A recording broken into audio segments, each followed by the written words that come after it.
And there you go, there's the sign. Hello, everyone. Good afternoon to everyone on the call and to whoever might be listening to this meeting moving forward. And thank you for joining our GSAS Futures panel event today, advocating for yourself, getting the mentoring advising you need during the COVID-19 pandemic. This panel has been organized by GSAS Futures, a program at Fordham's Graduate School of Arts and Sciences, which is dedicated to promoting career pathway preparation for members of the graduate community, as well as initiatives that support graduate student professionalization, mentoring, and well-being.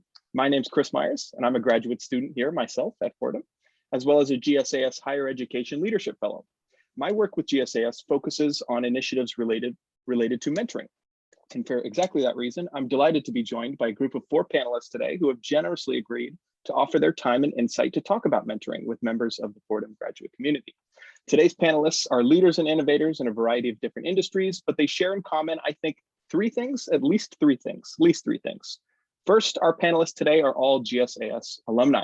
They were once students within the Fordham graduate community, just as most of us are today, and they navigated many of the same challenges with mentoring and advising relationships that we face today.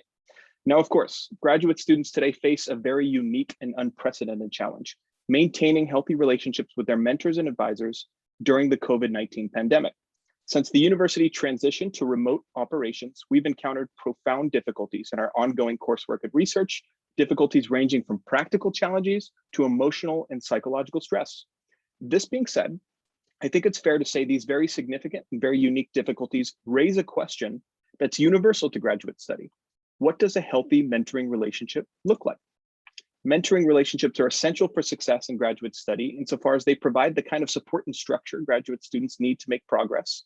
And today, amidst the many unique difficulties of graduate study in 2020 and 2021, we're led back to this basic question of what a healthy mentoring relationship looks like and what we can do to maintain a strong and mutually beneficial relationship with our mentors and advisors. So today we're going to be discussing this question, and our panelists have come with their own experiences and insights on this question, both from their time at GSAS and from the successful career paths they've pursued since being at GSAS. That's just the first thing they have in common, however. Second, our panelists are alumni of Fordham's mentoring program. During their time at Fordham, they were matched with a Fordham alum whose field of work interested them. And our panelists developed a mentoring relationship with this alum alongside their existing mentoring relationships with faculty advisors. And through that relationship, they learned more about a career path that interested them. And they acquired experience with mentoring relationships outside of the university. Since then, our panelists have had a wide variety of experiences with mentoring and advising, and they've gained a lot of insight on the benefits and pitfalls of mentoring, which we're going to be talking about today, sharing a little bit. But third, and perhaps most importantly, our 4 panelists today share in common the fact that they care deeply about the present state of the graduate community. In making the time to talk today, they volunteered to talk about their experiences with mentoring, both during and after their time at Fordham. And I think I speak for the community, the graduate community, when I say we're very grateful and delighted to have them here with us. And so I'll be expressing my gratitude to our panelists many times today, but let me take this opportunity to thank them all very much. Now, to begin today's session, I'd like to introduce our panelists individually and give each of them a chance to talk a bit about themselves, their experiences with mentoring, and their thoughts on the question of our concern. What does a healthy mentoring relationship look like? I think it'd be a good way to start a little bit informally, get to know one another, introduce each of them individually, and just get chatting a little bit before we open it up for a Q&A session. After each panelist has been introduced and had the chance to speak, we'll open it up for questions. As I know some of you have submitted questions in advance of today's event, I've made a note of those questions, but if you'd like to submit a question during the discussion itself, please feel encouraged to enter it into the chat section on the side of your screen. And additionally, you can use the raise hand function to chime in as soon as you have a question. I'll do my best to get to as many questions as I can. So with all that said, let's get to know our panelists. First, I'm very happy to introduce everyone to Christina Clinton. Christina is an executive coach and consultant with Mindful Leadership Consulting, a professional training and coaching organization which works with leaders and executives in different industries and enhances their existing leadership development and infrastructures. Now, Christina has worked as an executive coaching consultant for a wide variety of different clients, biotech and pharma companies, as well as Fortune 500 organizations. And beyond her work with Mindful Leadership Consulting, she's also the founder of Christina Clinton Coaching and Consulting. Christina received an executive coaching certificate from Columbia University in 2018, and additionally, a master's degree in international political economy and development in 1998 from our very own Fordham University. So join me in welcoming Christina Clinton. Hi, everybody. So good to see everyone. So I had so much fun reflecting today because I'm a last minute reflection person, right? So for like the last hour, I've been thinking about my mentors and my role as a mentor. And when I thought about my mentors, I actually didn't have a great relationship with most of the mentors who were assigned to me. And on the flip side, I had great mentoring relationships with people who like I wasn't contractually assigned to, but just really took an interest in me. And we took an interest in each other. So that was one thing. And then I thought about me being a mentor. Coaching is different because a client pays you to have that coaching relationship, right? But when a mentor relationship, you're not paying for a service, you know? So I thought about that. And there's some kind of energetic exchange with money that changes the relationship, I find. So as a mentor, I had two mentees from Fordham, and I would say one of them I viewed as successful and one not so successful.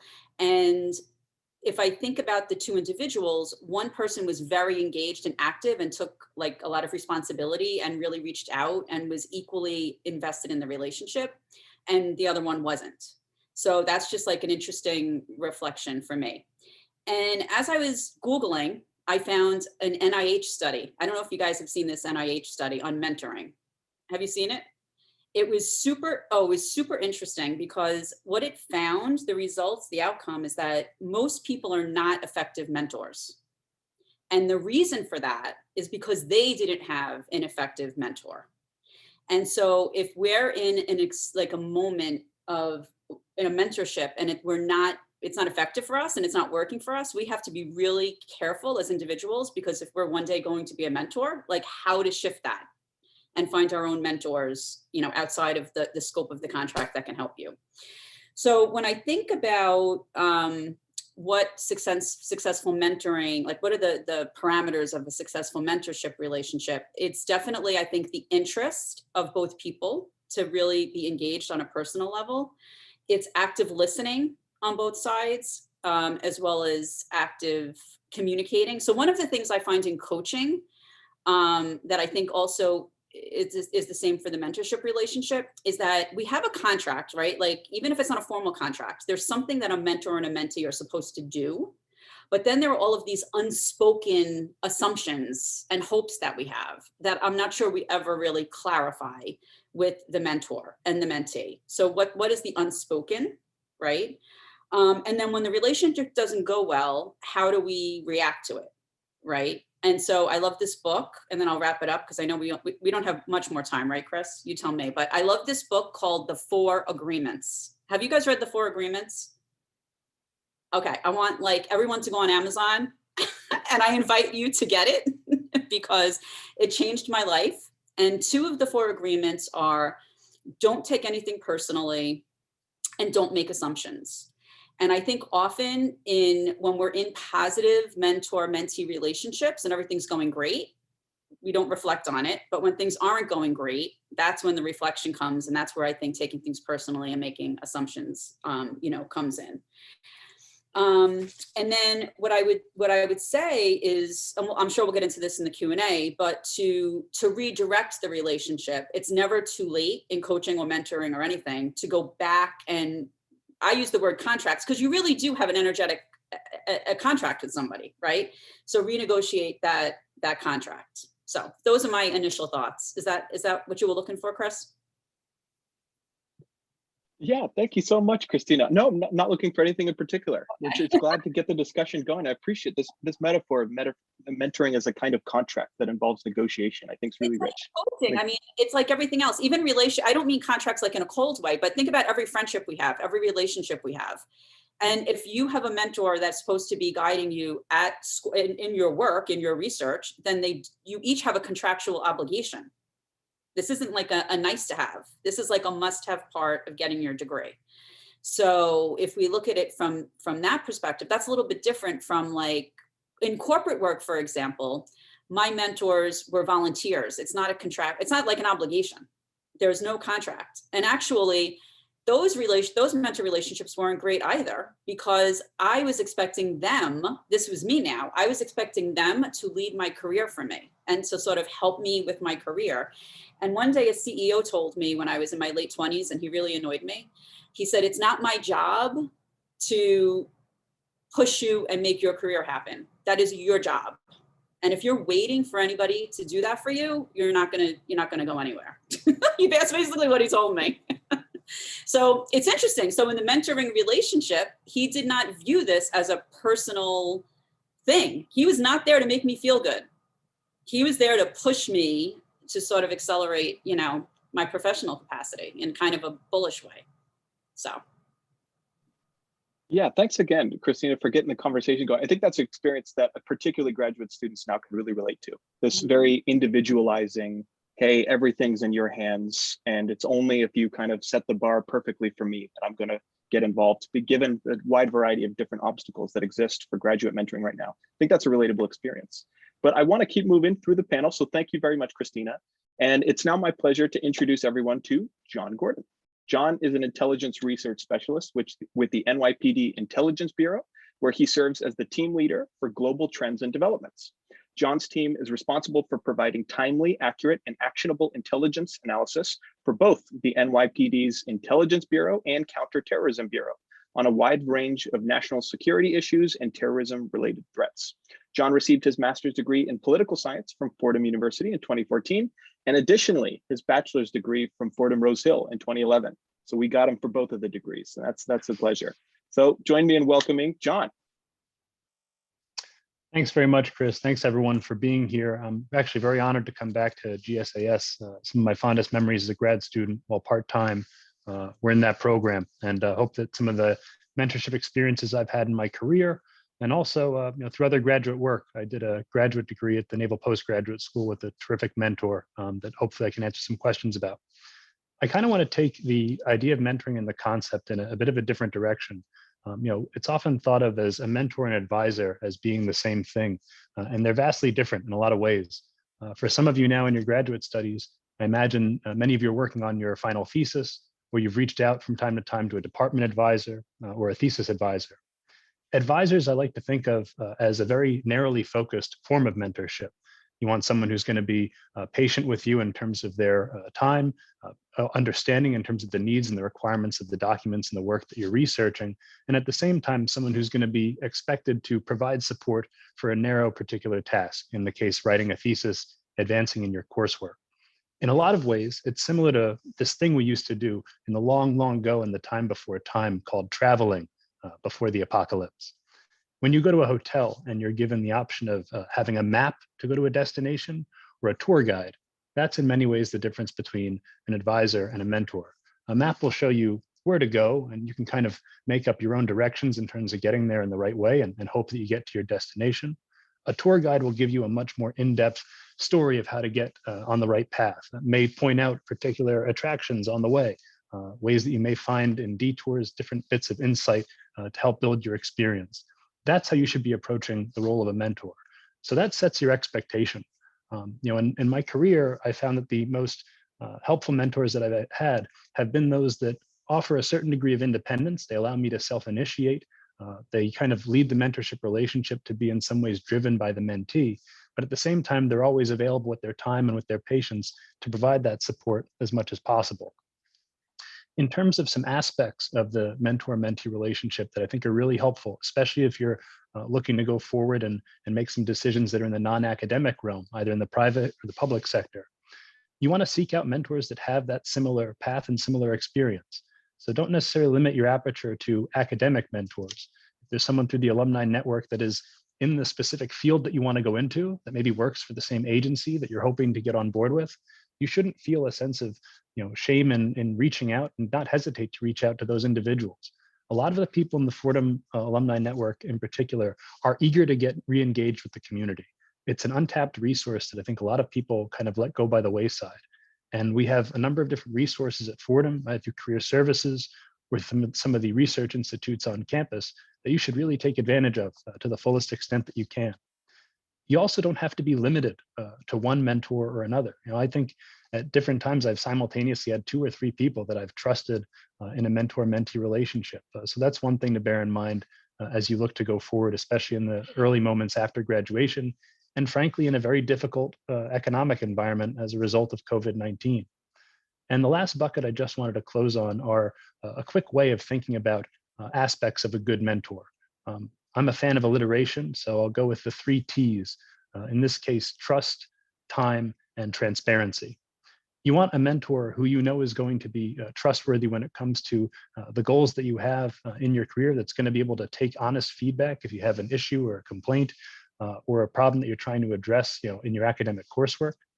You want someone who's going to be generous with their time, who understands that if your relationship is going to be limited to 1 email a quarter, 1 email a week, 1 email a day, that expectation is upfront, and that the individual is willing to commit that amount of time to your experience as a student and as a learner. And transparency, I think, is the most important thing. You want feedback that is ultimately going to be honest, but also you want individuals who, if you're looking to say, for example, get a job at this person's company, that they won't be giving you, information or high hopes as opposed to honest and reliable fact. And if you have that type of transparency in a relationship, both in the academic realm, in the private sector, and the public sector, I think it'll lead you very far. Yeah, thank you very much, John. It was very well spoken. Very much appreciate that. My mind's already going very quickly. I have a lot of themes that I think we can carry forward in our discussion. Thanks very much. Tour Great. guide map metaphor, very good. Appreciate that, John. Thank you very much. Now it's my pleasure to introduce our 3rd panelist of the group, and that would be Armando Fuentes. Armando is a clinical psychologist as well as a professor of clinical psychology here at Fordham. Amongst many different focuses, Armando's clinical work focuses on the impact that social issues such as racism, sexism, and discrimination have on individuals. He has extensive experience treating conditions like amnesia, anger management, anxiety, as well as life coaching and infertility. Armando received his PhD in clinical psychology from Fordham here in 2017, and he's been teaching courses here at Fordham since 2019, as well as courses at NYU. So he's a very, very busy person, Armando. We're lucky to have him on the call. Join me in welcoming Armando Fuentes.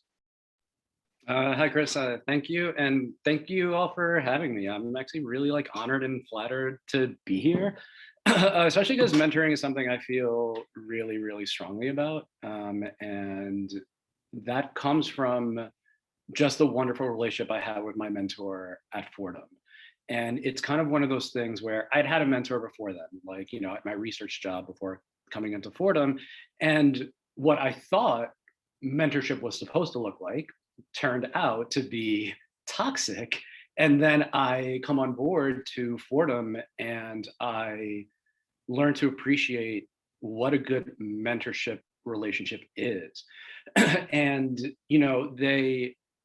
I want to touch on 2 things that Christina and John said. So thank you so much for saying wonderful things or having me to be able to jump off of. And the big one for me is what Christina said about that unspoken expectation tied in with John's notion of communication. So Monica Rivera was my mentor at Fordham. And what was very clear for both of us was she saw me as a human being and I saw her as a human being. It wasn't simply, this is my mentor, this is my mentee, this is the person that does stuff for my lab. It was, this is a holistic person that is going to have things going on in his life. Monica at the time had 2 young children who are now teenagers. I viewed her as, this is a mom. I had a mom. I know what it's like being a mom. So from the jump, we had very open dialogue about what does our communication look like? When are the times that you prefer I not reach out to you because that's your family time? What are the times that if I email you, you're probably not going to respond to me? And we came to appreciate midterm time, final time, and beginning of the semester, maybe not the best time to email her and expect that my email is going to go right to the top. So that was first and foremost in terms of communicating about communication. And something she made very clear, if you need me, text me. Everything else could be an email. I'll get to it when I can get to it. If you need me, text me. So from the jump, just establishing those lines of communication, followed by just a openness about what my career goals are, and going along the lines of what Christina is saying. I'm someone that the way that I viewed my career just evolved with time. So what I may have said at year 1 of graduate school, I took the scenic route through my department. So by like year 6, year 7, it was a different agenda. It was a different goal. And the beauty of it is, just like Christina said, that Monica adapted, it evolved. And when it became clear to her, hey, I'm not that guy that's going to write grants, she stopped saying, write this grant, write this grant. And she recognized, okay, Armando is passionate about working with Spanish speakers. What are the things that I can introduce to him? What are the ways in which I can guide him? And the additional element of that was that it's not just about editing, right? Like, it's not just about editing my papers. It's not just about editing my dissertation. It's about recognizing, hey, if I'm committing to you for this time, I'm going to be invested with you in the future. And to this day, we still have communication where I can be a bold person. And if I say something bold, she's like, hey, let's chat. So we chat and she's like, hey, I'm all for you saying what you want to say. And also, this is something to consider. Not saying you have to do it, just want you to consider it. So it's this beautiful thing that I learned that I have then transferred over to my students. So, I don't have an official mentee in graduate school, but I'm really close with my undergraduates and the master students I teach. And I have a few undergraduates that refer to me as their mentor. And for me, it was the key thing of like, I'm going to see you as a human being first. And particularly if it's a student of color, and I recognize what it is like to be a student of color in higher learning, that becomes our dialogue. I don't care about your papers. I don't care about your grades. Let's talk about this experience, because that will likely make you feel really safe to talk to me about things that maybe you don't feel comfortable speaking with other faculty members about. Then, along with that, during COVID, it became, okay, I'm not going to give you all a final. Why would I give all of you a final during all of this happening? It became, all right, let me look at you holistically. Rather than think to myself, wow, I've got to increase the rigor because these kids are going to be home now. I recognized, yeah, just because you're home, we're all stressed and feeling terrified about what's going on. My goodness, so must they, especially that they went on spring break and never came back. Being 20 years old with a bunch of 20-year-olds, and now you're living with your parents. My God. So from that point moving forward, any work with me, whether it was working on a paper, you're in my class, was okay. How can I educate? How can I mentor while doing my part to minimize the anxiety part, to minimize the stress part, to let them know it is an open dialogue here. I started my class last night by letting them know, hey, today for me is one of those days where I'm hitting COVID isolation and restrictions with that intersection of daylight savings. And if I'm a little off tonight, I'm sorry, but I just want to let you know that I'm feeling it. So if you're feeling it too, feel free to let me know so that way I can accommodate somehow. And I give so much credit to my mentor, to Monica, for showing me that mentoring isn't just about making sure deadlines are met. I waited a whole year to propose my dissertation. When I emailed her and was like, I really feel I disappointed you, she wrote back, you have never disappointed me and you still didn't right now. That just changed everything for me and completely impacted the way that I speak to my students, the way that I speak to anyone that I'm mentoring. So yeah, that holistic approach is my recommendation. Yeah, thanks. Thank you very much for that, Armando. It's very informative. And I think this theme perhaps we can explore in the Q&A of the kind of openness in a mentoring relationship that allows not only for carrying out the central goals of that relationship, but also redefining the relationship as things change. You had mentioned that you had bad experiences with mentors in the past and had to learn what a mentoring relationship really ought to look like. I think that's really relatable in the present circumstances. So many people have very objective-based relationships with their mentors. When I complete the term paper, if something goes wrong in my preparation, we get in touch. But clearly there's something insufficient about that kind of relationship given the circumstances. And so do you have the openness in place to have a conversation about what this relationship might look like moving forward? Thank you very much, Armando. And with that, that brings us to our fourth panelist, who is of course not left last because she's least, but rather because she's with the grand finale. I'd like to introduce everyone to Elaine Ezrapour, excuse me. Elaine is a fundraising professional, and she currently holds the position of Director of Annual Giving here at Fordham, specifically within Fordham DAUR, or Department in University Relations. Now, as a fundraising professional, Elaine has a long list of areas of expertise, and just to list a number of them: marketing, strategic communication, volunteer management, strategy development, segmentation, crowdfunding, leadership giving, and class campaigns. It's a shortened list too. Before her work in fundraising, however, Elaine received her master's degree in media and strategic communication from Fordham University in 2018. So join me in welcoming Elaine Ezrapour. Thank you so much, Chris. It's such a pleasure to be here in the capacity to speak to the GSAS alumni community, or student community rather, at a topic that I feel like is so critical to the success of one's professional and academic growth. I think I was very fortunate to be in a program within GSAS that really baked in mentorship as part of the construct of the program, which I think is also something unique to the Fordham experience, that cura personalis, care of the whole person, where our curriculum was really, seemingly to me as a former student of the program, guided by our holistic development, not just development through one particular lens.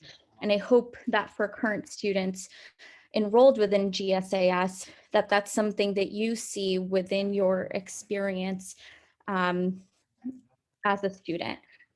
Certainly outside of that academic program too, I think the GSAS community in particular offers programs that help to nurture and develop skills as a student like this, offering the Futures program where one can learn more about mentorship, or through some of the resources that are offered. I know there is a guide about mentorship that can be found online too, that is offered through GSAS Futures. It's that extra care and attention that I think is available through this community that I hope as current students you find accessible and really can take advantage of during your time at Fordham.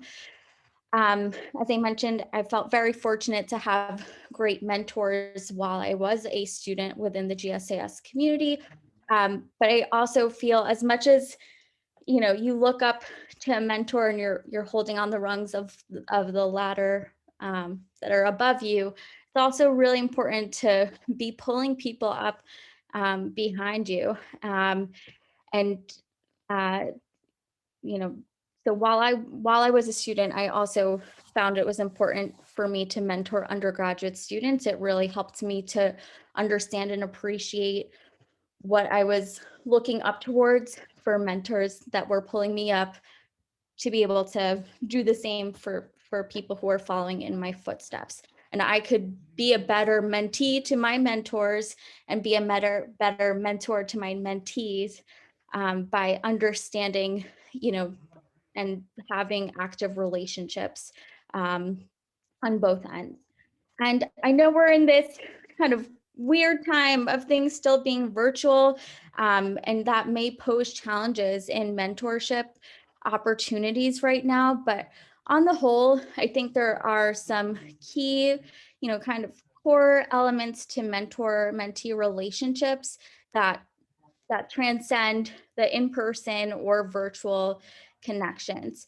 And some of these things are ones my panelists have already mentioned, but I'll just underscore. First and foremost, I think establishing expectations at the beginning of developing that relationship, what your expectations are in terms of communication style, frequency, if times of the year and are busier than others, what you might expect in terms of responsiveness.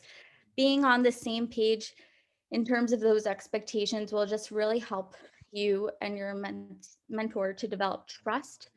And I think, especially now in this virtual world, trust is really key in that rapport building aspect to the relationship. Active communication and active listening, that too also helps to develop trust and to set good groundwork and foundation for a mentor-mentee relationship. And then I think the most successful mentor relationships I've been in are really ones where I feel like the mentee has really initiated contact and has driven that particular relationship. So I think as mentees, it's really important to show initiative and enthusiasm and drive communication, as needed. Schedule recurring check-ins, and really, be flexible and adaptable to connect. I think those are all really critical skills. And lastly, just definitely want to underscore, as a person who works in the alumni office here at Fordham, there are plenty of resources that are available to even to current students, but certainly even beyond your time at Fordham, that you can take advantage of in terms of continuing to build and maintain mentor relationships. We have a great mentoring program that this panel has been a part of. And so, it's a great way to get connected with alumni within the Fordham community who are eager and interested and really willing to take time to develop connections with you.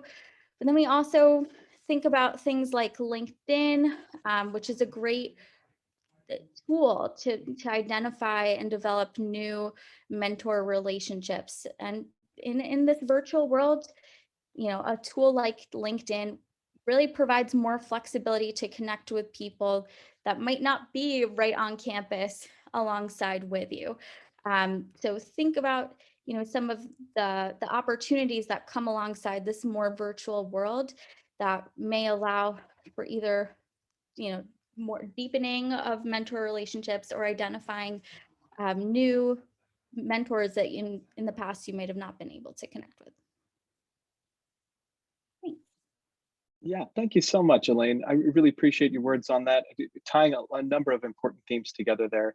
And I want to pick up on one particular thing you were touching on at the end there, but to pick up on it in the Q&A, because I'd like to now, in addition to thanking all of our panelists once more for introducing themselves, talking a bit about their backgrounds and experiences with mentoring, I think now's the perfect time to transition to the Q&A session, today's discussion. So let me invite everyone on the call to ask the panel a question, either through the chat section on the side of your screen or using the Zoom's raise hand function. I have a set of questions already that have been pre-submitted, but of course, everyone on the call is more than welcome to submit questions. We hope you will. And I'll say for each question, I'm going to turn it to the panel and give all of our panelists a chance to respond. So we need not go one by one. I think it'd be best to just have a group discussion on this and think through these important questions together. I'll make an effort to incorporate questions that were raised in advance of today's panel, but I'm hoping we'll have a good mix between the two. Questions submitted in advance and questions raised here on the call. So with that said, let me now invite everyone to submit questions and let's indeed open it up. One question that was submitted in advance that I think touches on something you were just talking about, Elaine, is initiating conversations with your mentors and initiating contact. You had said the importance of really initiating conversations not only about ongoing work, but also revising expectations and goals that were previously agreed upon.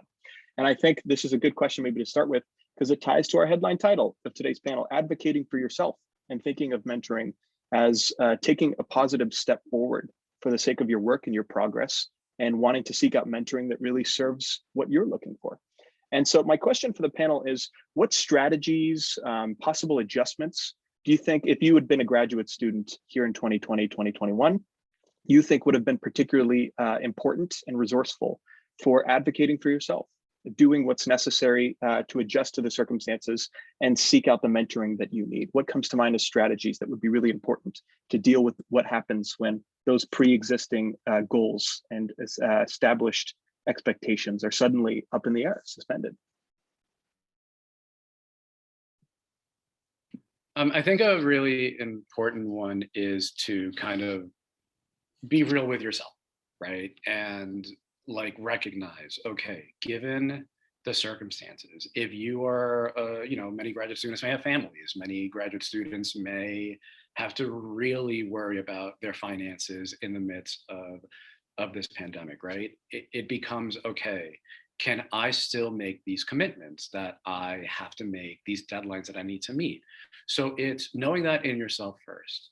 Once you've come to that place of like, this is what I believe that balance can look like for me, asking, what do I need from my mentor?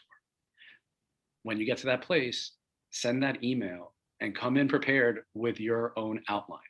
Come in prepared with the direction that you would like to see the conversation go, the bullet points that you want to make sure that you hit. Because again, on the other side of that screen, they may be going through similar stressors as you.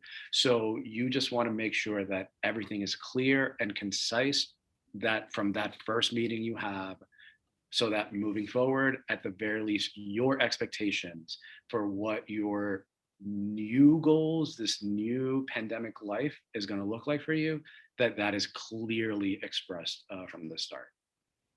I would just add to that. I mean, I totally agree with that, Armando. What I would add too is sometimes to check in with what you need, and sometimes what you need, your mentor can't give you, shouldn't give you.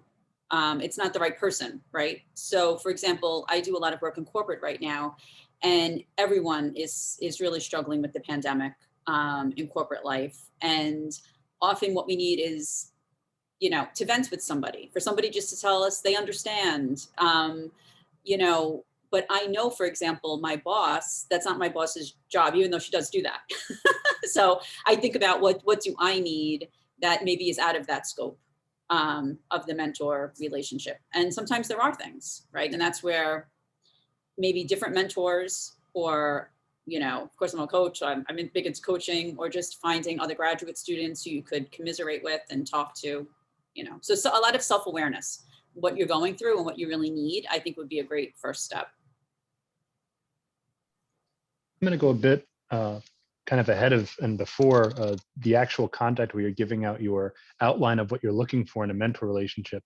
That first email, that first point of contact is kind of like your elevator pitch. And I think in a lot of ways you can approach, your mentorship and looking for a mentor kind of like a job interview. If there's a specific thing that you're looking for in someone to give you guidance, a certain part of their background, a certain element of the career trajectory, of the academic trajectory they've had, treat it like a job interview at first. If you are looking at members of your faculty and you want to find out which member of the faculty most aligns with your career goals, with your academic experiences, don't hesitate to do your research. Look at what they've published before. Look at some of the articles that they've written, because I think that the most engaged aspect and the most qualifying thing that mentors are looking for in a mentee is, does this person care? Are they engaged? Do they want to talk about the things that I'm also interested in? And that gives you some initial conversational points. Professor, I really enjoyed the work that you did when you put out this paper. I'm also interested in that same research topic. Let's just chat about that. Give yourself a little bit of time to have just a normal human conversation, to see if you connect, to see if there's some level of equal respect and appreciation for the type of work that you're on, before you necessarily jump into the deep end of what exactly you're looking at from mentor perspective. I'd also recommend, as a very small, kind of conversational tactic, if you will, for these initial approaches, getting a cup of coffee is a super easy thing to do, and also makes people inherently a bit more approachable than if you're going at a slated time in their office hours. So that's one thing which, obviously in a time of COVID becomes really challenging. You're kind of removed from that opportunity.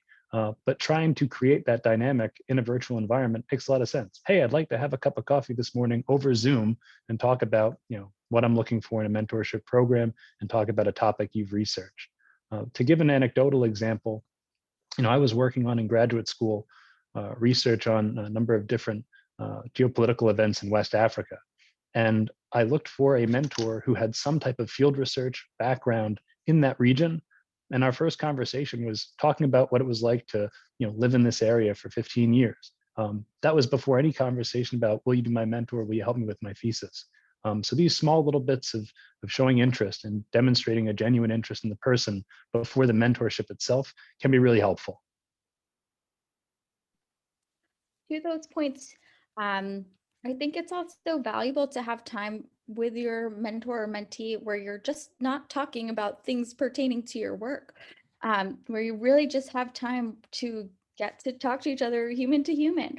And not only does that help to build the rapport between you and your mentor, but it really, create, there are so many great things that can come out of that will just, in down the line, like if you develop the trust, you develop an understanding of who you both are as people. And, this is a time that's also not only difficult to be a graduate student, but also difficult to be a mentor. I mean, there's a lot of emotional burden, for lack of a better word, too, to be a mentor, but also to feel heard as a mentor by a mentee, I think is really valuable. So make sure you're taking time to develop just that human connection and not have every single conversation be solely work and specific and focus. Yeah, thank you very much for all your comments on this. I'm taking lots of notes. That's very helpful. And Elaine, I think your comments at the end there tie really nicely to John's 3 T's, the trust, time, and transparency, which itself, keeping that in mind, is building this kind of relationship with a mentor that's flexible. And when the circumstances change, when needs change, that can be clearly communicated. There's a possibility of having a cup of coffee, talking about it, negotiating it as though it's a contract, similar to what Christine was indicating earlier. And that actually, I think, brings us to a very good question that was just included in the chat. I'm going to read it. One thing I find difficult, especially when dealing with mentors in an academic or professional context, is the desire to appear competent, capable or knowledgeable, especially if the mentor can help with academic recommendations or a work position. However, I find the desire to appear capable in tension with the basic purpose of mentoring, in which the mentee needs guidance, advice, or help. There's some tension between these two things. What is the best way to navigate that tension? And how should one deal with the anxiety of not appearing competent when asking for help? And I would even add to that, particularly given the circumstances, over Zoom, email. It's an interesting terrain to deal with. It's a very good question. Leave it to the panel. So when I read this, of course, is it Nick or Nicholas? Nicholas? Nick? Nicholas, yeah. Nicholas. When I read this, of course, the coach in me goes right to, are you talking about a specific relationship? Just in general. Oh, okay. Because the first thing that goes to my mind is trust. So often, in a mentor or mentee relationship or in a corporate boss employee relationship, usually when there's anxiety around not wanting to look not competent or weak or not have your act together or, like anything like that. Usually it's a trust issue. But I don't know if that's true. But what I would recommend doing is, in the end, it's all about relationship building. So I have this little technique where I'm going to use the word profile, but I don't mean it in a sinister way. I mean, I really try to look at people and what motivates them and what is the connection point and how can I connect with this person and still present the question or present the help I need in a way that they're going to be receptive to it and not view it in the way that you're thinking they might, which is they don't think you're capable. But then I would take a look at myself, I think, a little bit and check my thinking on that, right? And so if you're having anxiety about it, or anyone's having anxiety about it, like where is that anxiety in their body? How can you calm that down physically? Because sometimes the physical anxiety takes over. and we can't really we can't really approach something, you know, in like kind of a neutral, logical way. So that's my coaching explanation, to try to like build trust and then really see how you can connect with the mentor, and then work on your own, like our own inner demons when it comes to anxiety, and how to best approach that topic. We're very hard on ourselves, especially I think during COVID, much more so than we should be.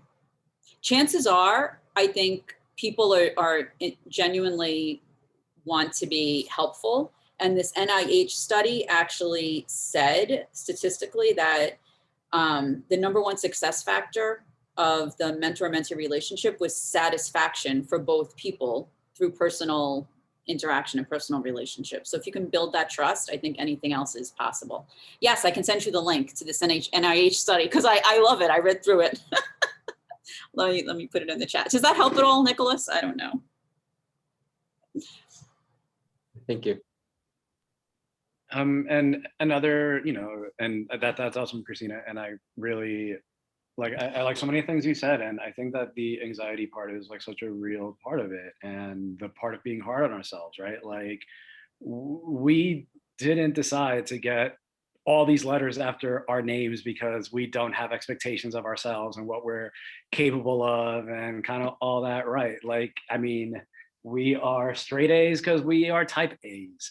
So much of that is going to impact how we view ourselves. And there's just so much imposter syndrome that like graduate students can have, and like not feeling like they're doing what they're supposed to. And something that could help with that, and a way to maybe discuss it with either your current mentor or a possible mentor, is rather than going at it from the angle of like, I don't know if what I'm doing is enough, I don't know if I'm qualified, et cetera, is kind of doing it like talking about it in terms of goals. So saying like, hey, so my ultimate goal is to do X, Y, Z. I want to write a book on this topic, and I want to teach. Where I am in my career right now, where I am in graduate school right now, how do you think I'm doing? Do you think that there are areas where I could be putting more focus on? Or am I being too critical of myself, thinking I'm not doing enough? So that way it provides for that opportunity to ask for the help without it making it sound like right now I'm freaking out. It's more like you're thinking about your future. So that's kind of one way to then, for you, then maybe have the map / the tour guide of like, okay, you are here, is here where I want to be based off of where I want my career to go. So that's one thing that you can possibly do, Nicholas. And just to follow up on that, I thought those are some great points just about kind of mental framing, and again, some of the physical things you can do. But I think it's also a function of mindset. So before you approach a conversation with your mentor, you want to be in between two different spaces. On one hand, you shouldn't feel entitled necessarily to having this kind of thing that is given to you from mentor relation, that it's all take and no give. But at the same time, you also shouldn't feel in any way, shape, or form like you are being a burden to your mentor. This is a job. Professors, are in a certain capacity, and individuals in the private sector and various leadership or public sector have a certain element of owing to give back in one way, shape, or form. So I don't think that when you approach it, if you have a conversation with yourself and kind of take a moment to give yourself a pep talk, I'm currently in a graduate program. It's highly selective. I'm at a top tier university. I earned my spot here. And as a result, I have an opportunity to learn from an individual that I think I can, benefit from in my professional career.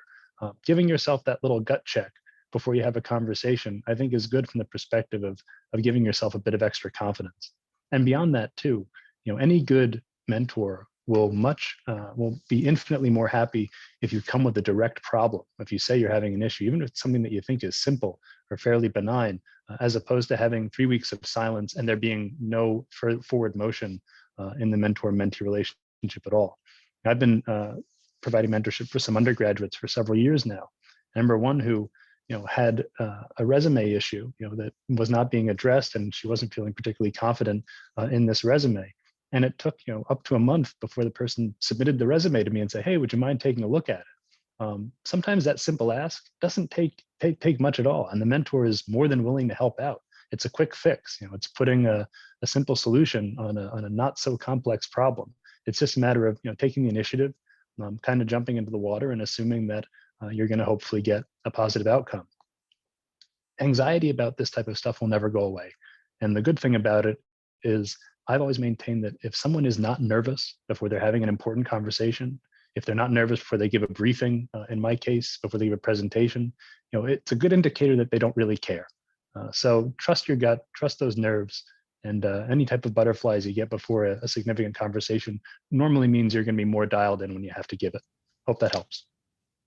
I will say, though, there are some techniques to build on that, John. If you are nervous, like before big conversations, go for a walk right before, or it sounds strange, but especially if you're a highly intuitive person, have a nice meal, like right before you have the conversation, to tone down. Like there are a lot of things you can do to tone down the physical reaction.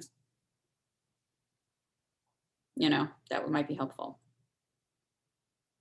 If you're somebody who shakes when you're at a podium or shakes when you're in conversation, it's also a good thing. Have something to occupy your hands. Hold on to a pen, hold on to a cup of coffee. It's simple fake it tricks, but sometimes it fools your body into being a bit calmer.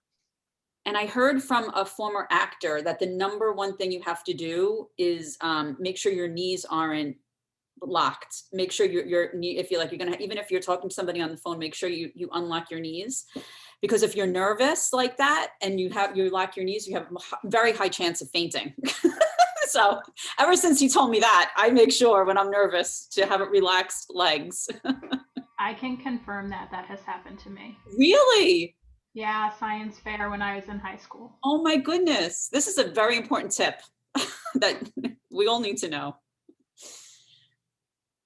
I like the mix of general and theoretical thoughts on what mentoring relationship is and very concrete tips, body language. This is a good mix. It's very stimulating. Thank you very much to the panelists for answering that question. And I think on this very same kind of theme, this same line, a number of people on the panel have been talking about the importance of finding a mentor that you can trust and be transparent with, and there's mutual interest on both sides, communicative. And I think that ties really nicely to the question of what happens when you're in a situation when caring about someone within a mentoring relationship might not be available to you, finding the energy to enter into a relationship like that. And so I want to read the very good question that was just included in the chat. In COVID times, burnout is happening as a simple reality. I'm burning out, and it seems like all my professors are too. When a mentor is burning out and the mentee is also burning out, how do we advocate for our needs while also respecting the needs of our mentors?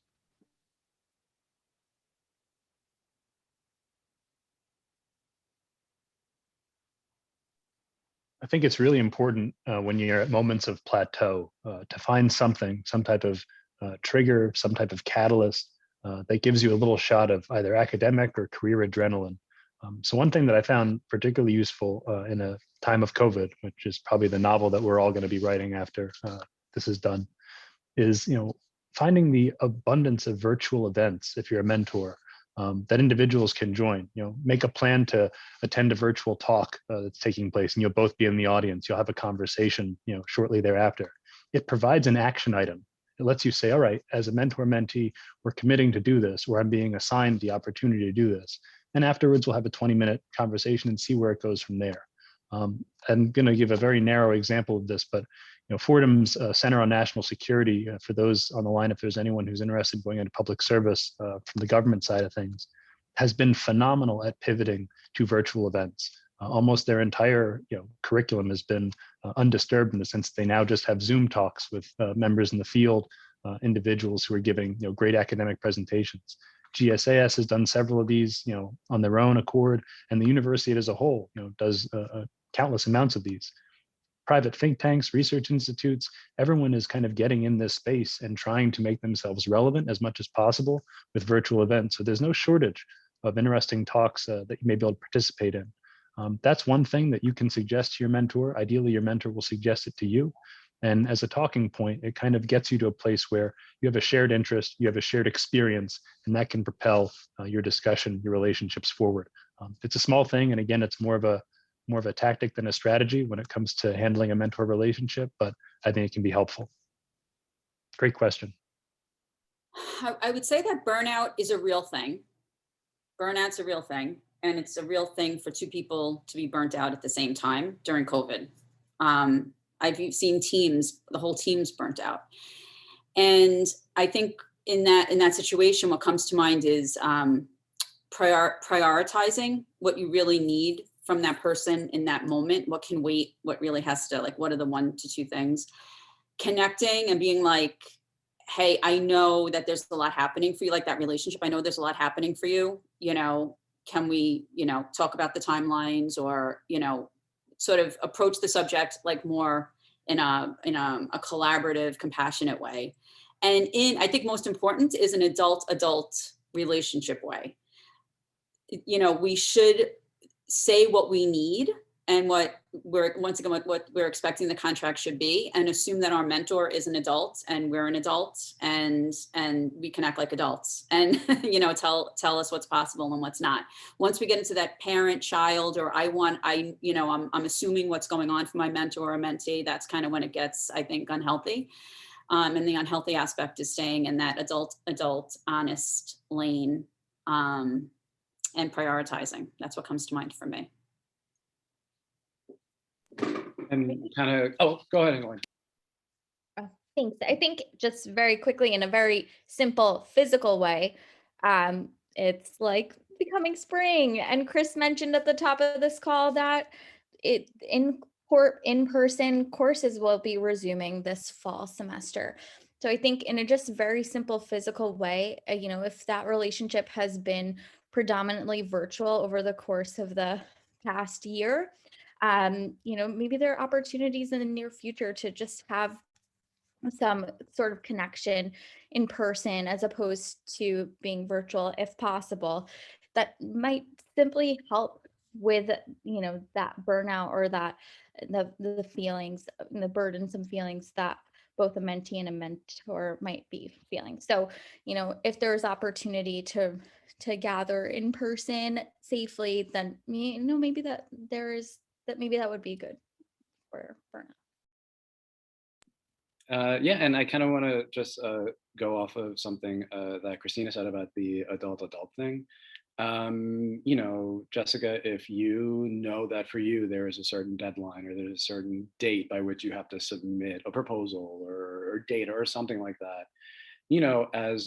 as soon as you can, letting your mentor know, like, hey, so by this date, I would need this. Do you have the space to be able to do that right now?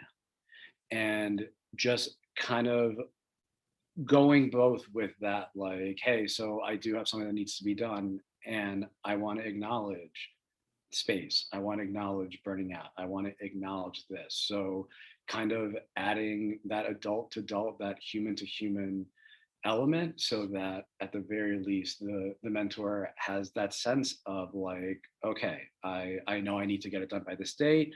I don't need to like stress and worry about it, because Jessica is letting me know that I have this time, coupled with she has opened the door for me to be able to say, you know what, things are really, really difficult right now.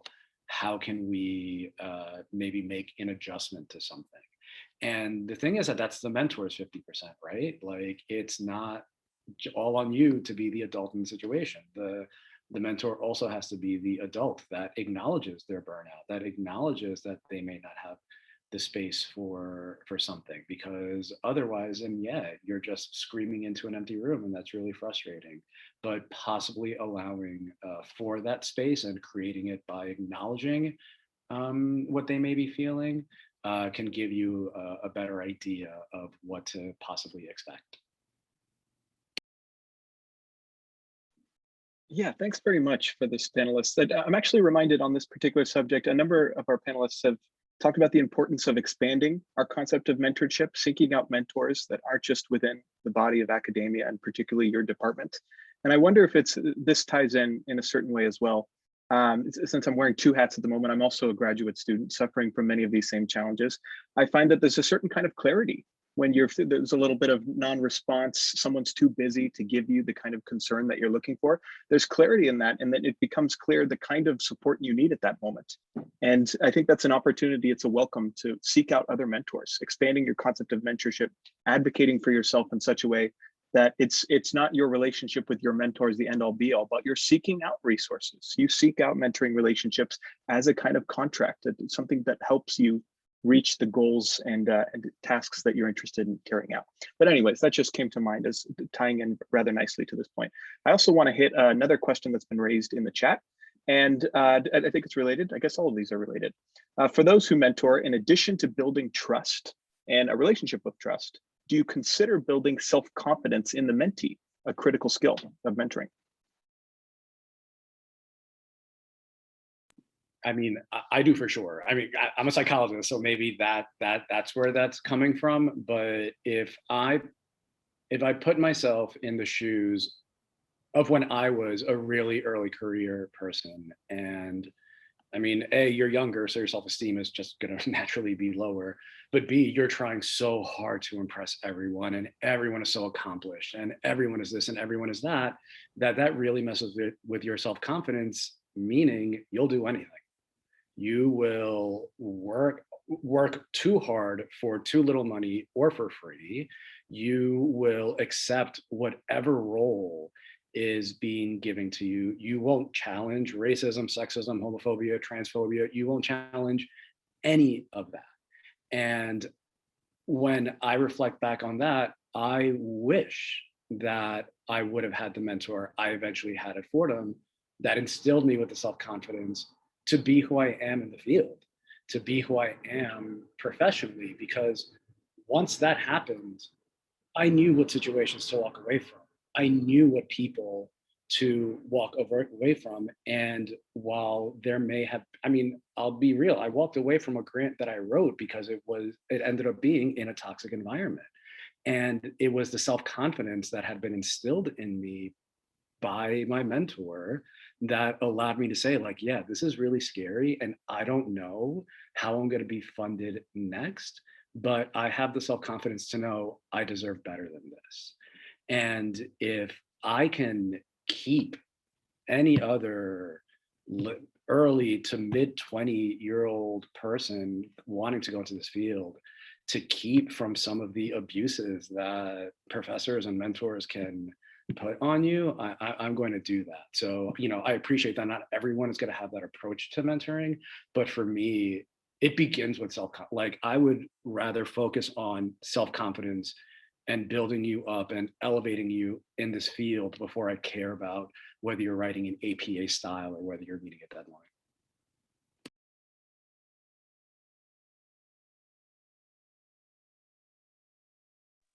I'll go one point on confidence building and another point just to follow up, which I thought was great, of knowing when to walk away, you know, in certain circumstances, both from the mentor and the mentee. A couple of months back, I had a Fordham undergraduate student who had reached out to me, you know, kind of on a cold email, if you will, to talk about, you know, what they were interested in and get some insight into my personal and career experiences. And I asked, you know, pretty upfront, and that speaks again to the transparency aspect. Well, what is your career goal? What do you want to do? What's your objective, you know, after graduation from Fordham? And she said, you know, I want to go into media. My goal is to, you know, go into news, go into journalism. And I said, well, that's fantastic. You have the academic background. You've been doing, you know, a fair amount of work, and you had one prior internship in that field. But I'll be honest, like I can tell you a lot about how to work for government. I can't tell you anything about how to work in media. But I lived with someone for 2 years who does. So here's her phone number. Let's talk about how you're going to make an approach, have a conversation, and start that dialogue. And so it's kind of twofold. The idea of taking someone who's obviously confident enough to make a cold ask, if you will, for mentorship skills, but also having kind of the self-awareness as a mentor that just because you're approached by someone to provide some guidance and help, everyone wants to help. Sometimes the help you're giving them is not going to be the help they need. And so being able to provide a good resource and a good outlet if you have one, again, leveraging not just the Fordham alumni network, which is fantastic, but also some of your professional networks can be really helpful. And my understanding is that, you know, she was able to reach out to my friend, and now they're having a pretty consistent dialogue. So just bear that in mind. You know, it takes a certain degree of humility, both on the part of the mentor and the mentee, to make sure that at the end state, they're getting to the right place. Yeah, and I want to add that I don't always assume that building self-confidence is a negative thing, right? So if I look at my career I had 27 years in corporate communications where I was very confident. And then I became a coach and I was not so confident. And so, they say you have to do like something for 10,000 hours to get like really confident in it. So I say yes, as in that, in any type of mentor-mentee relationship, it's helping that person build confidence. They can be completely confident in like 10 areas of their life. And there's one little thing that they need to work on. And that is also to Nicholas's point, right? You may have everything else in your life totally together, but there's this one thing that you're working on. So I view that as an opportunity to like get all Brooklyn and get you confidence. I'm from Brooklyn, as you can tell. Viewed as a challenge, not as a dilemma, I guess.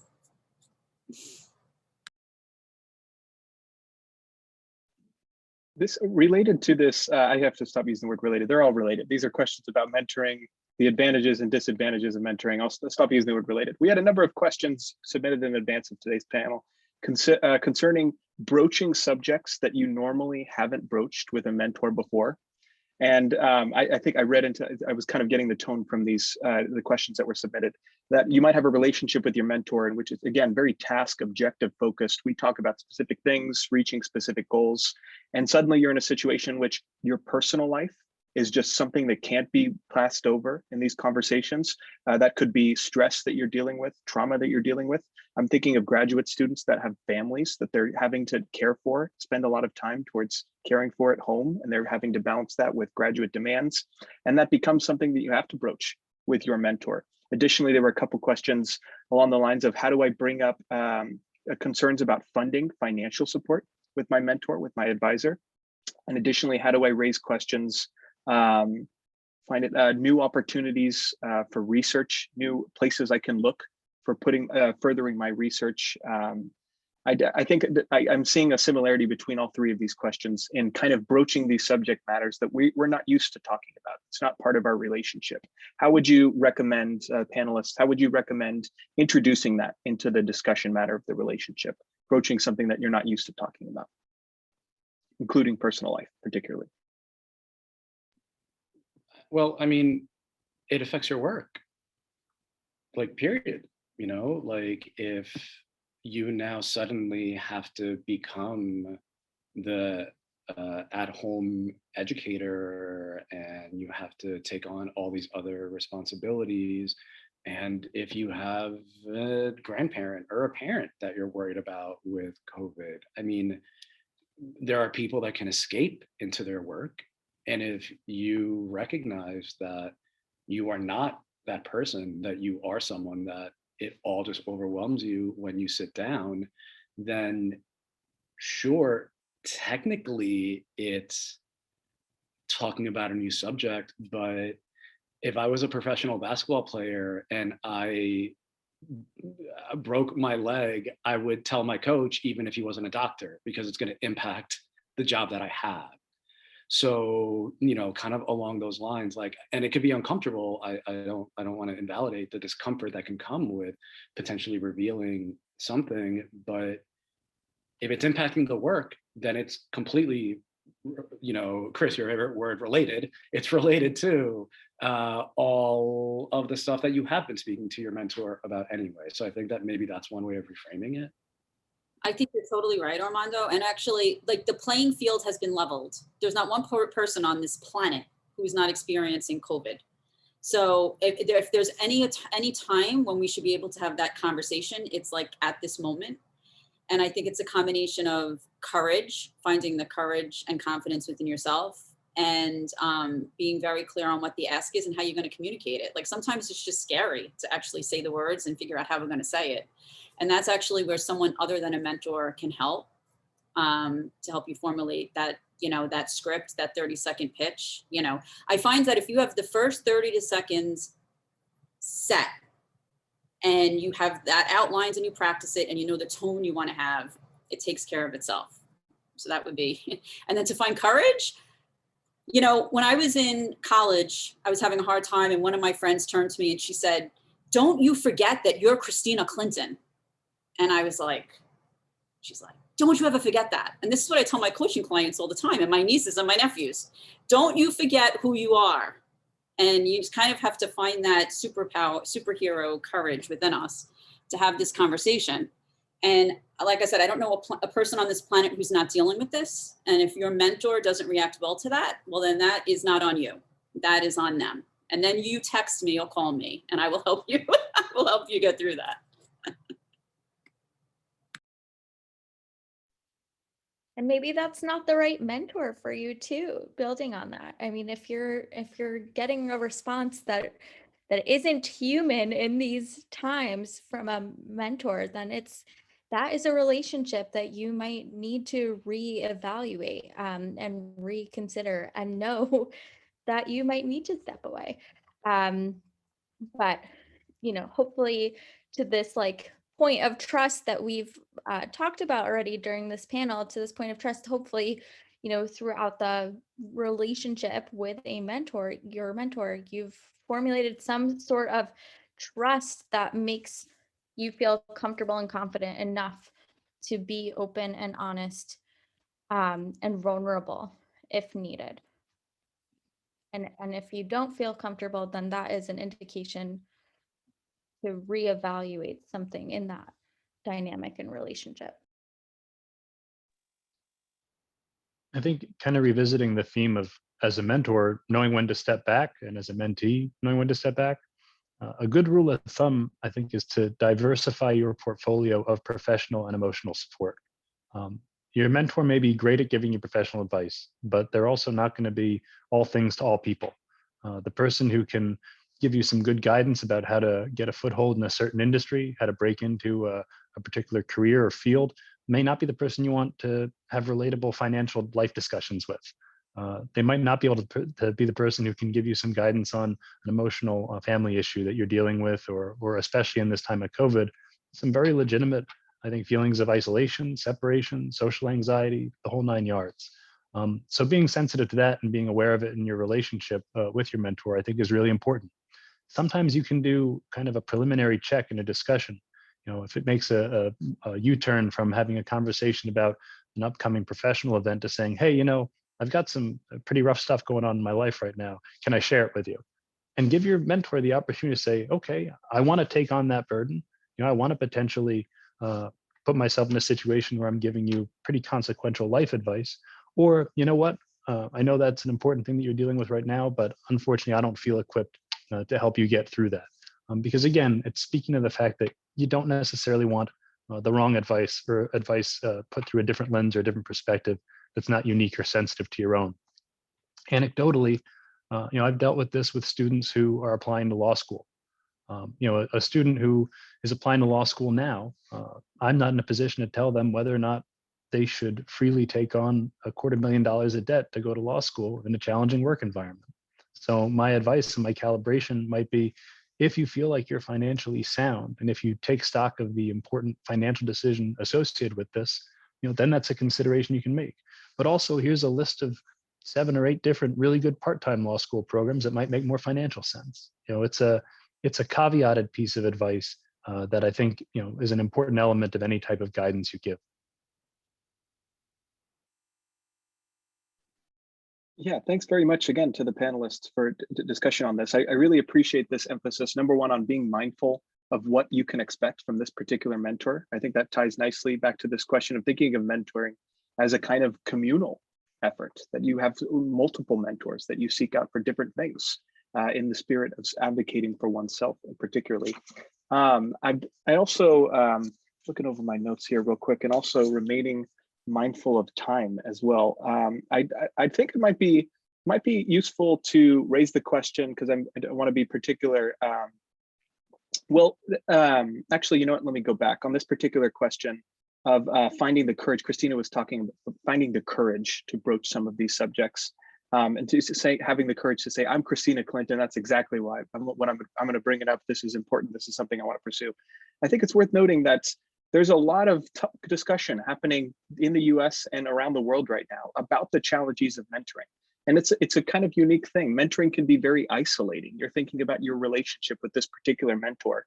And I wonder if there's a certain courage in recognizing that there's a general phenomena taking place right now, namely that these mentoring relationships are placed in question by the COVID-19 outbreak, that all of us are having to raise these same questions.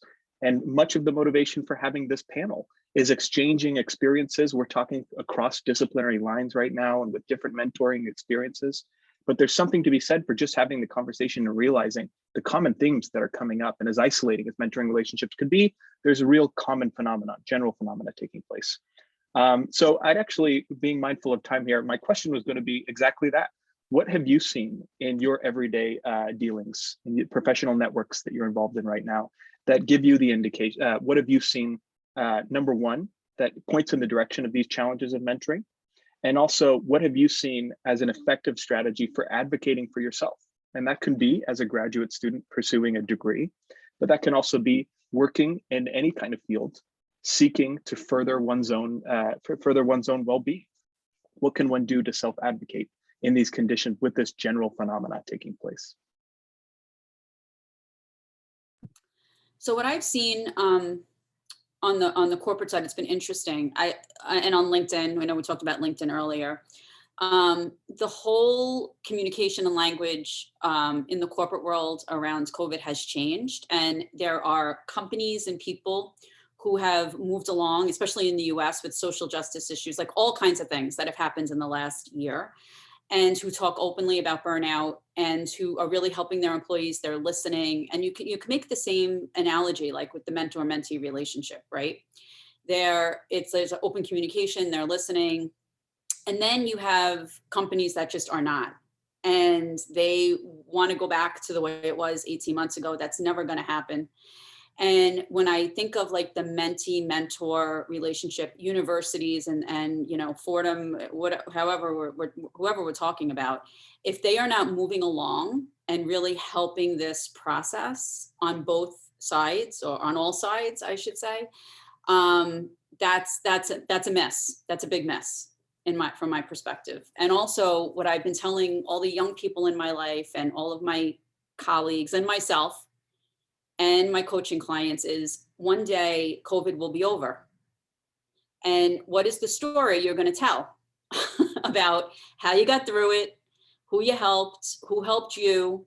And that's a really good way of reframing the relationships we have and the working partnerships we have, and how we're getting through it. So I would also apply that to the mentor-mentee relationship, and for Fordham, frankly, to think about. There is another side to this, what the mentor is going through. And it's important, I think, to bring it all together.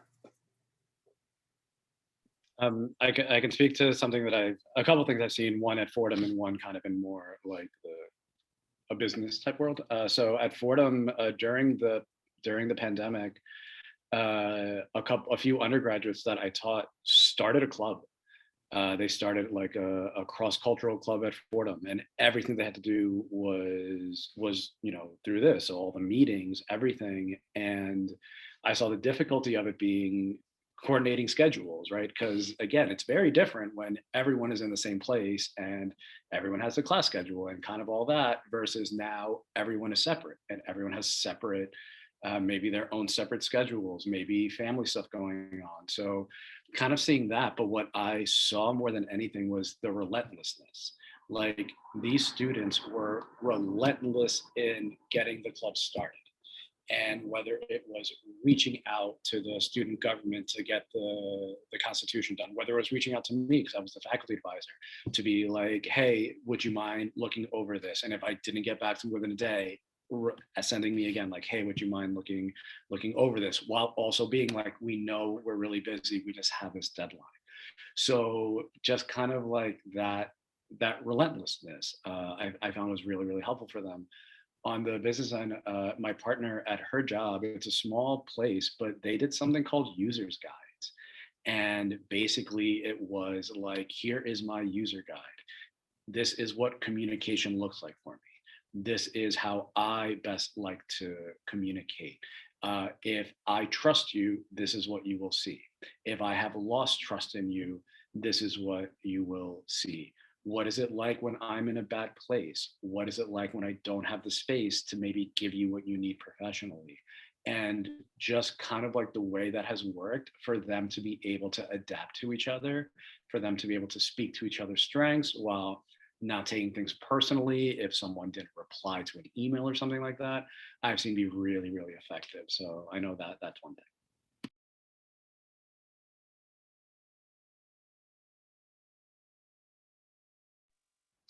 And I think one of the things that I've noticed mostly in the COVID environment now is to the extent that people are pretty dogged in trying to make sure that they can make new connections, reach out. I don't think there should be any hesitation. If you think that there is a person in your potential professional network, a professor at another university that you want to get feedback from, a government representative, an individual at a private sector consortium. Yes, a lot of people are incredibly stressed due to COVID, but also people are in their homes with an abundance of time on their hands and an abundance of opportunity to potentially respond to communication. So I would say that, as long as you're respectful, as long as you're thoughtful, you put some time into the initial, ask that you're making of people, whether or not for guidance or just for general information. Don't necessarily hesitate on taking that chance and doing the difficult thing, the challenging thing, the thing that might make you a bit nervous, making that initial outreach, because it can be incredibly transformative. And sometimes it's that one conversation, that one communication, that one email that ultimately gets your foot in the door at the new potential job opportunity or professional development opportunity. And even though we've, been in this pandemic for a year and maybe have a handle on how things operate in a virtual classroom or virtual workspace, things are going to change quite dramatically again in the next 6 months. And so I think, there's some very good key takeaways I think that can be applied today, and that also can be applied as you continue to assess and evaluate what a mentor relationship looks like as you may slowly come back into the classroom, or as you may slowly come back into a workspace, what have you. So, continue to do things like this to take advantage of the resources that GSAS puts forth, to really be able to pivot with the times, and be your best advocate. And on the note, I can't think of a better note to end on than be your best advocate. After all, this is advocating for yourself, the theme of our discussion. There's been some thank yous in the chat, and I want to express on the behalf of the Fordham graduate community a sincere gratitude to all the panelists for our conversation today. This is the challenges of mentoring really are not something to be underemphasized or underestimated. We really appreciate your time and help and insight so much. It's a great resource for all of us, speaking of resources. And I'd like to recommend anyone on the call today or listening back to the call in the future to look into ongoing conversations about mentoring happening around the world right now. There are a lot of really insightful conversations happening here. In particular, I will unabashedly recommend the Fordham Mentoring Strategy Guide, which is available on our GSAS Futures. This is a very helpful strategy guide put together by GSAS representatives in an attempt to synthesize some concrete strategies that will be resourceful for graduate students in improving mentoring relationships. You also find on that strategy guide a link to some discussions about mentoring that are taking place again in this theme of talking across career paths and disciplinary bases to talk about this mentoring question, which is held in common truly amongst all of us. So once more, thanks very much to our panelists. Thanks to those that joined the chat today. And I wish you a very good Thursday afternoon and week. Applaud to our panel. Thanks a lot, everyone. Bye, everyone.